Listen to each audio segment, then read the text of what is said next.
We need to address this issue immediately. The system is down and we have a board meeting in an hour.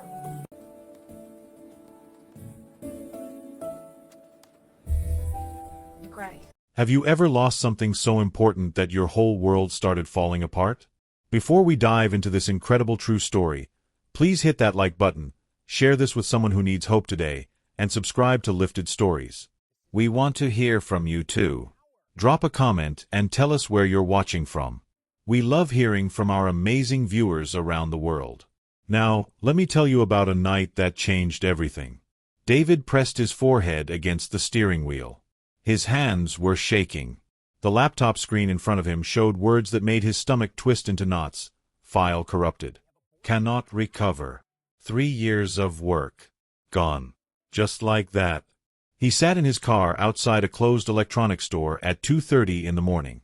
The street was empty. The whole city seemed asleep except for him and his panic. David was 41 years old. He ran a company called Bright Path Learning. For 3 years, he had been building something special.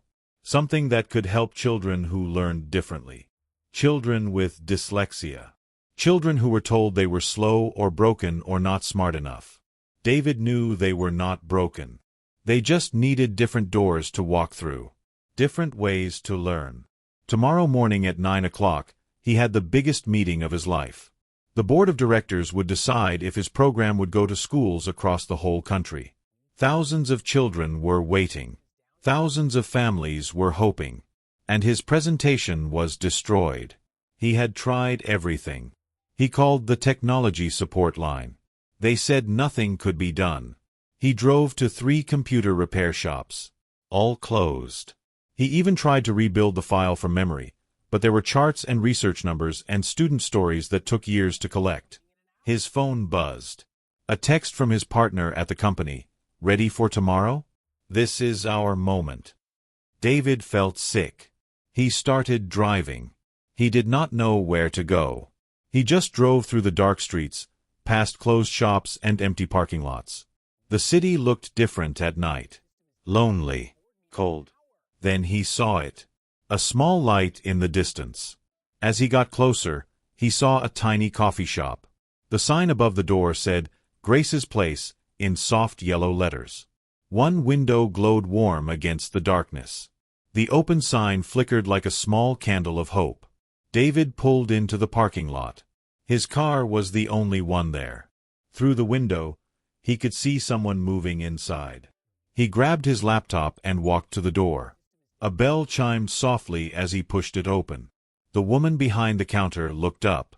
She was maybe 35 years old, with kind eyes and dark hair pulled back in a ponytail. She wore a simple blue apron with the coffee shop name stitched on it. Welcome, she said with a gentle smile. You look like you need more than just coffee. David tried to smile back, but his face would not cooperate. I need a miracle, he said. His voice cracked a little. The woman studied him for a moment. Sit down, she said, pointing to a table by the window. Tell me what happened. David sat. The chair was comfortable.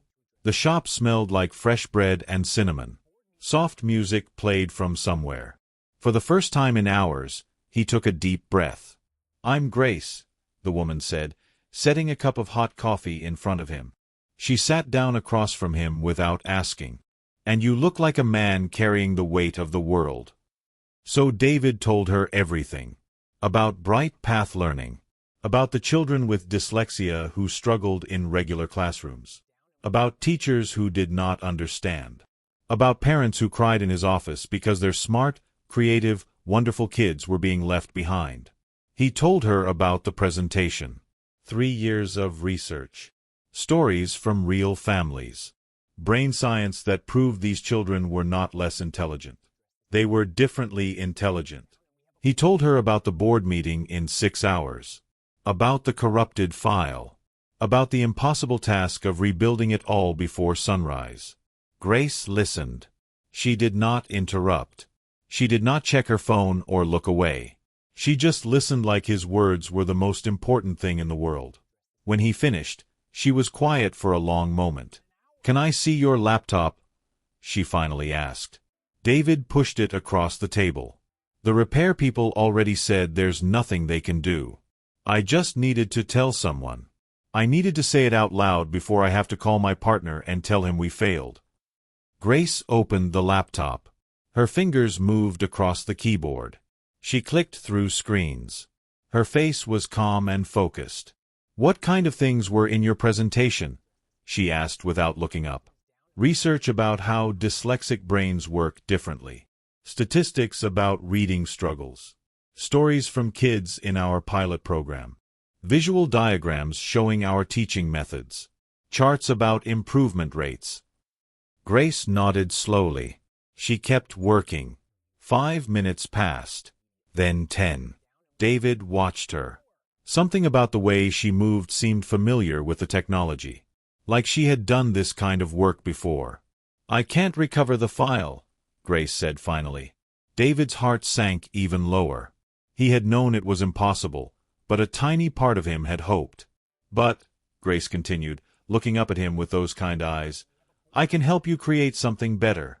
Better? In 6 hours? That's impossible. Grace stood up and walked to the back room. She came back carrying a worn leather notebook. She set it on the table between them. My son is dyslexic, she said quietly. His name is Daniel. He's 11 years old. She opened the notebook. David leaned forward. The pages were filled with drawings. Beautiful, detailed drawings. There were diagrams of how the brain processes words. Pictures showing different ways to teach reading. Quotes from children written in colorful letters. Visual charts that made complex ideas simple and clear. I used to be an educational consultant, Grace said. Before I opened this coffee shop, I worked with learning differences for 15 years. When Daniel was diagnosed, I created all of this to help him understand that his brain wasn't broken. It was just different. David stared at the pages. His hands started shaking again, but this time not from fear. These are perfect, he whispered. These are exactly what I was trying to show. Grace smiled. Then let's rebuild your presentation. But this time, we'll make it speak to the heart, not just the head. We'll make them feel what these families feel. We'll make them see what these children see. She grabbed a pen and pulled the laptop closer. Tell me everything you remember, she said. Every story. Every number. Every hope. We have 6 hours. Let's use them. David looked at this woman he had met 15 minutes ago.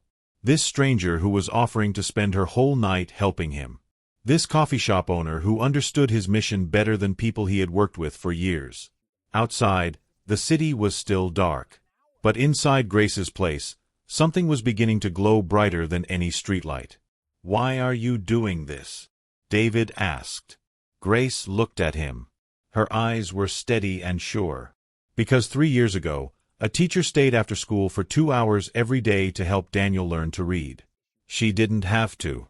She just did. And it changed his life. She picked up her pen. Now it's my turn to show up for someone. David felt tears in his eyes, but he blinked them back. Okay, he said. Let's create a miracle. And with that, they began to work.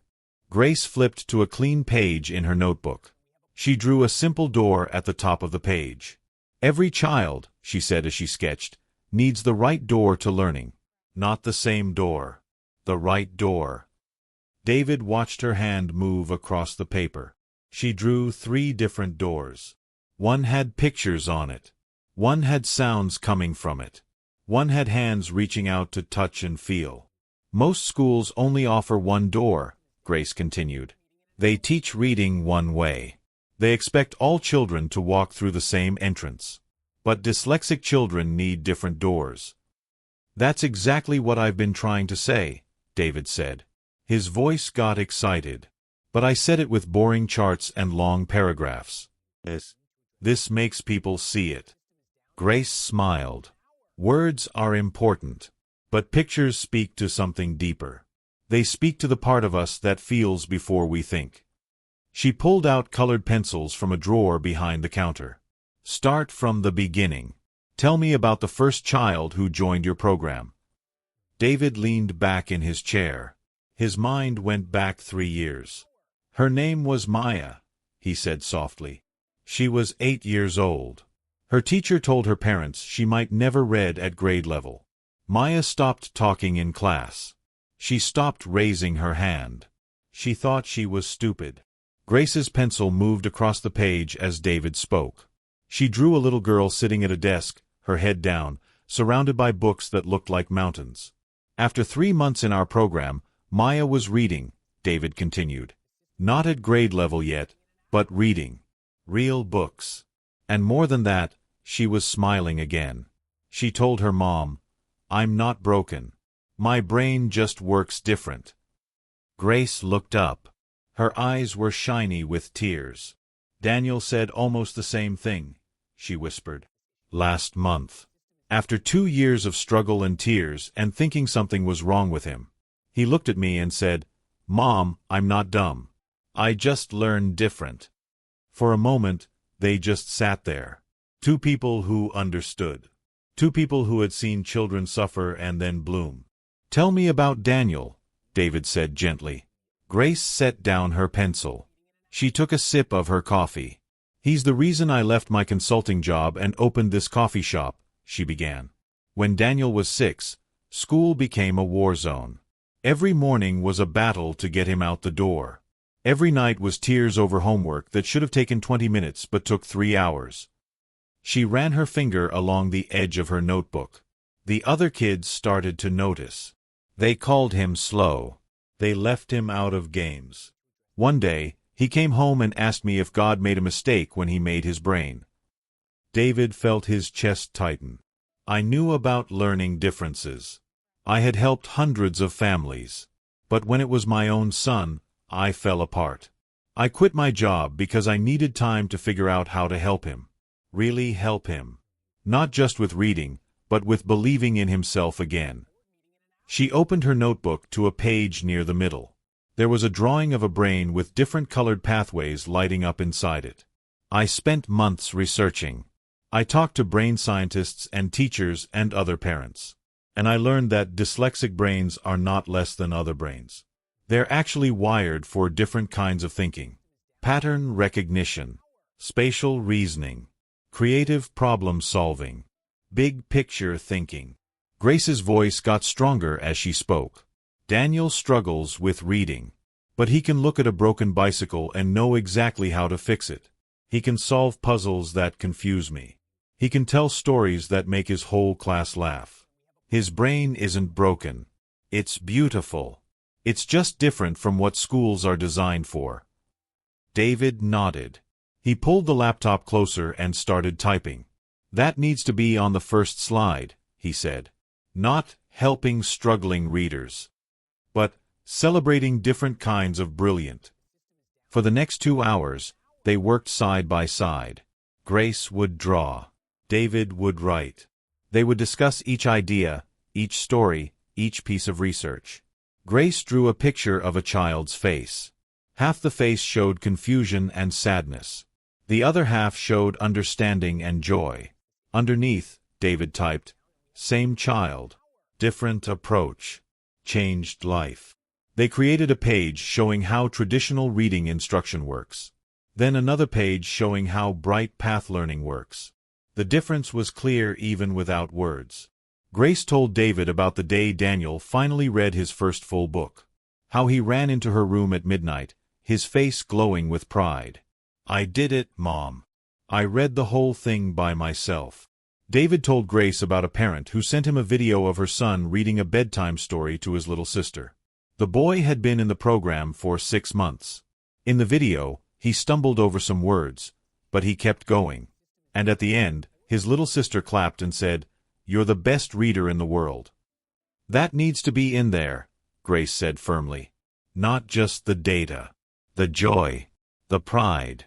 The moment when a child stops seeing themselves as broken." At 4 in the morning, Grace went to make more coffee. David stretched and looked at what they had created. 28 pages. Each one was a work of art. But more than that, each one was a window into the truth about dyslexia. Grace came back with 2 fresh cups and a plate of cookies. "I made these yesterday," she said. Daniel helped. He can't always read a recipe, but he can bake like a professional chef. Another thing his different brain is brilliant at. David took a cookie. It was chocolate chip, still soft in the middle. "Grace," he said carefully, "what you've created in this notebook, what you know about learning differences. This isn't just coffee shop owner knowledge. This is expert knowledge." Grace sat down. She looked tired but alive. "I've kept this hidden," she admitted. "After I left consulting, I told myself I was done with that world. That I just wanted to run a quiet shop and focus on Daniel. But the truth is, I miss it. I miss helping families. I miss watching children discover they're not broken." David looked at her across the table. An idea was forming in his mind. A big idea. "What if you didn't have to choose?" he said slowly. "What if you could do both?" Grace tilted her head. "What do you mean?" "After this presentation, if it works, we're going to need people who understand families, who understand what it's like to be the parent of a dyslexic child, who can talk to schools and teachers with real experience, not just theory." He leaned forward. "Grace, if we get approval today, I want you to join Bright Path Learning. Not full-time if you don't want, but as our Director of Family Relations. Help us reach parents. Help us train teachers. Bring Daniel's story and your knowledge to thousands of families who are where you were 3 years ago." Grace's mouth opened, then closed, then opened again. "I don't know what to say." "Say you'll think about it," David said. "Say that if we survive this presentation, we'll talk about it for real." Grace looked down at her notebook, at all the drawings she had made over years of loving her son and fighting for him. "Okay," she whispered. "I'll think about it."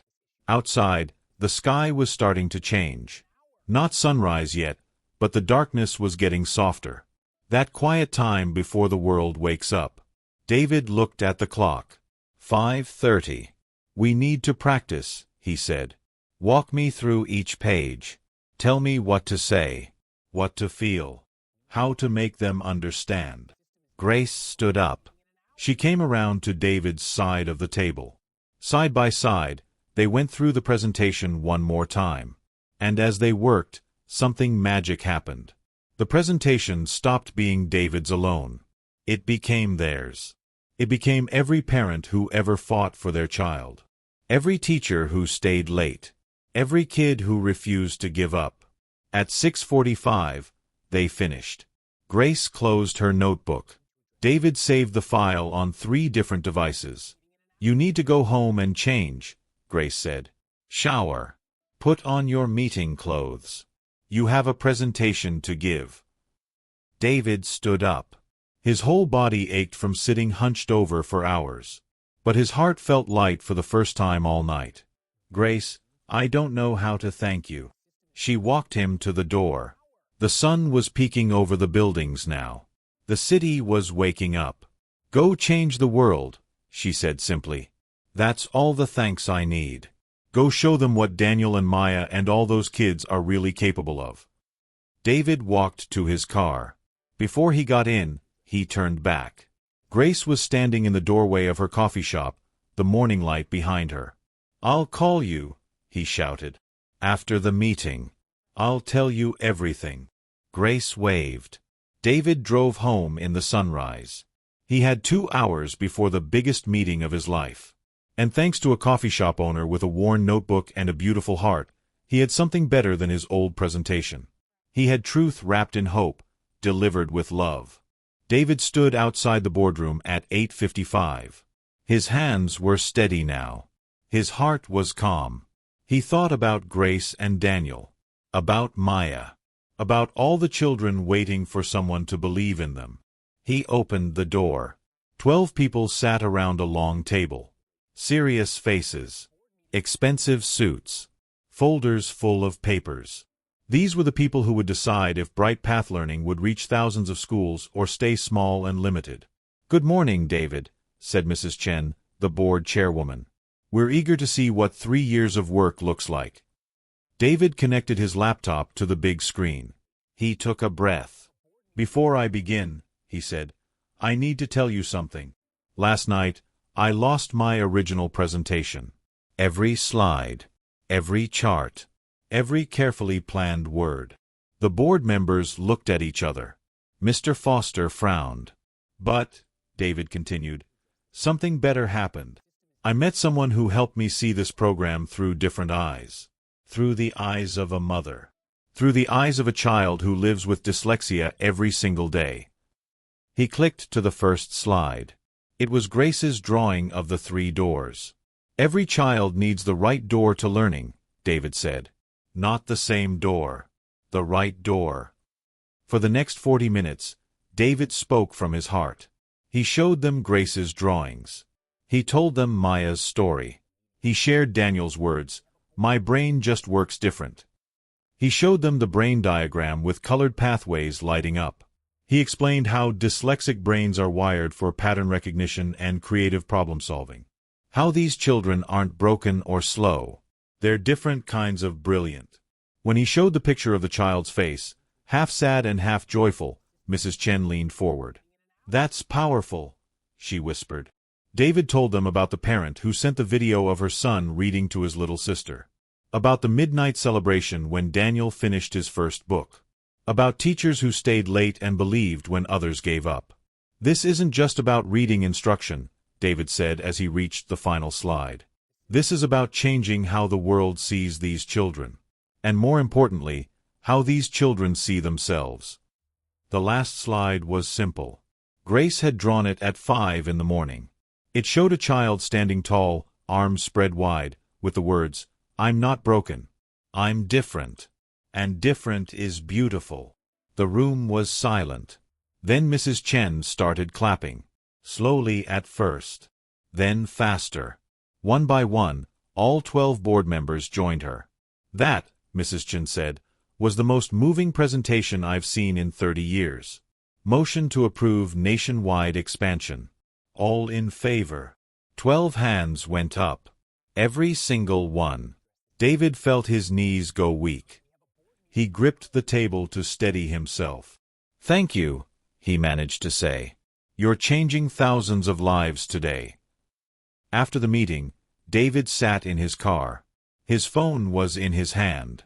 He dialed Grace's number. She answered on the first ring. Well. Her voice was tight with hope. We got it, David said. His voice cracked. Unanimous approval. Grace, we're going nationwide. Through the phone, he heard her gasp. Then laugh. Then cry. Daniel! She shouted away from the phone. Daniel, come here. The program got approved. Thousands of kids are going to get help. David heard a boy's voice in the background. Really? Really, Mom? Really, baby? Really? When Grace came back on the line, her voice was thick with tears. Thank you for letting me be part of this, she said. Grace, David said firmly. I meant what I said. I want you to join us. For real. Director of Family Relations. Help us reach parents. Train teachers. Share your story and Daniel's story. We need you. There was a long pause. Can Daniel come too? Grace asked quietly. Can he share what he's learned? Can his voice be part of this? Absolutely, David said without hesitation. His voice is exactly what we need. 6 months later, Bright Path Learning had expanded to 15,000 schools. More than 300,000 children were using the program. Children who had been failing were now succeeding. Children who had been silent were now raising their hands. Children who had been hopeless were now dreaming. Grace closed her coffee shop 3 days a week to work with families. She traveled to schools. She sat with crying parents and told them about Daniel. She showed them her worn notebook. She gave them hope. And Daniel started a YouTube channel called My Brain Works Different. Every week, he made videos showing how he learned things. How he used colors and pictures and movement to remember words. How he turned reading into a game. How he stopped being ashamed and started being proud. His first video got 20,000 views. His 10th video got 2 million. Children from around the world left comments. I thought I was the only one. You make me feel less alone. I'm not stupid. I'm just different. Thank you for showing me. 1 year after that midnight meeting in the coffee shop, Bright Path Learning held a special ceremony. They rented a school gymnasium. 500 people came. Teachers, parents, children, board members. David stood at the microphone. A year ago, I thought I had lost everything, he said. I was sitting in my car at 3 in the morning with a corrupted file and no hope. But then I found a light in the darkness. A coffee shop. And a woman who taught me that miracles don't come from the sky. They come from ordinary people who show up at exactly the right moment. He gestured to the side of the stage. Grace and Daniel, will you please join me? Grace walked onto the stage holding Daniel's hand. The crowd stood and applauded. Daniel looked scared at first. All those people staring at him. But then he saw kids his age in the crowd. Kids wearing t-shirts that said, "Different is beautiful." Kids holding signs that said, "My brain works different too." He took the microphone from David. "Hi," he said. His voice was small at first, then grew stronger. "My name is Daniel. I'm 12 years old. And I have dyslexia." The crowd cheered. "For a long time, I thought something was wrong with me," Daniel continued. "I thought God made a mistake. I thought I would never be good at anything." He looked at his mom. She nodded encouragement. "But I was wrong. My brain works different, not worse. I can fix things other kids can't fix. I can solve puzzles other kids can't solve. I can create things other kids can't create.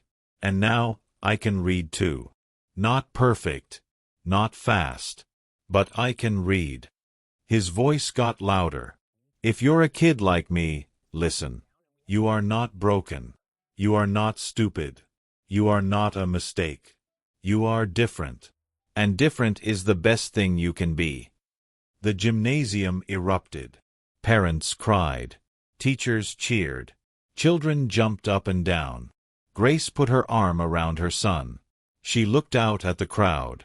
All these families who had been where she was. All these children who had felt what Daniel felt. David stood beside them, his heart full. Mrs. Chen approached the stage with a framed certificate. "Grace and Daniel," she said into the microphone, "on behalf of Bright Path Learning and every family we serve, we present you with the Bright Path Champion Award. For showing us that the best experts are the ones who have walked the road themselves." Grace accepted the certificate. Her hands were shaking. "I didn't do anything special," she said. "I just showed up. I just cared. That's all any of us can do. Show up when someone needs us. Care when someone is hurting. Believe when someone has stopped believing in themselves." That night, after everyone had gone home, David, Grace, and Daniel sat in Grace's coffee shop. It was just them and the quiet. "Do you remember that night?" David asked. "When I walked through that door looking like a ghost?" Grace laughed. "You looked terrible. Like you had lost your last friend." "I had lost everything," David said. "Or I thought I had. But actually, I had just found it. I found you. I found Daniel. I found what this program was really meant to be." Daniel was drawing in his mom's old notebook. He had filled 3 new notebooks of his own now, all of them with ideas for helping kids like him. "Mr. David," Daniel said without looking up from his drawing, "can I ask you something?" "Anything, buddy. Do you think there are other kids out there right now? Kids who feel broken. Kids who need someone to show up for them?" David felt his throat tighten. "Yes," he said honestly. "There are millions of them." Daniel nodded. He kept drawing. "Then we have more work to do," he said simply. Grace met David's eyes across the table. She smiled. "Yes," she said. "We have more work to do." And so they kept going. Grace traveled to more schools. Daniel made more videos. David expanded the program to new cities and new countries. Every child they reached was a life changed. Every parent they helped was a family healed. Every teacher they trained was a classroom transformed. 3 years later, Bright Path Learning was in 42 countries. 8 million children had been helped. Hundreds of thousands had gone from failure to success, from shame to pride, from hopeless to hopeful. And it all started because one man's plan fell apart. Because one coffee shop stayed open late. Because one mother decided to share her story. Because ordinary people did extraordinary things at exactly the right moment. The miracle wasn't in the big boardrooms or the fancy ceremonies. The miracle was in the 3 a.m. coffee shop, in the worn notebook, in the gentle voice that said, "Sit down. Tell me what happened." Miracles don't fall from the sky. They happen when we show up for each other, when we listen deeply, when we share what we know, when we believe in people who have stopped believing in themselves. David keeps Grace's first drawing in his office, the one with 3 doors. Under it, he added words that Grace said that first night: "Every child needs the right door to learning. Not the same door. The right door." Grace still runs her coffee shop 4 days a week. She says it keeps her grounded, reminds her where miracles really happen. In quiet places, in dark moments, in the spaces between despair and hope. Daniel is 15 now. He still struggles with reading sometimes. But he's also a published author. He wrote a book called Different Brain, Beautiful Mind. It sold 1 million copies. He reads it to kids in schools, stumbling over some words, but nobody cares. Because the message is too important. The hope is too real. So here's what this story wants you to remember. When your plans fall apart, look for the light. Even a small one. Even at 3 in the morning. Even in the last place you expect. When someone walks through your door looking broken, sit with them. Listen to them. Share what you know. You might be the miracle they're searching for. When you feel different, remember Daniel's words, "My brain works different, not worse." And when you wonder if one person can really make a difference, remember Grace. Remember a coffee shop owner with a notebook who changed 8 million lives by showing up when it mattered most. Be someone's Grace. Be someone's David. Be the person who believes when others doubt. Who shows up when others sleep. Who sees beauty in difference. Who opens the right door. Because that's how miracles happen. Not with thunder and lightning, but with coffee and kindness and a worn notebook full of hope. One person. One moment. One choice to care. That's all it takes to change the world.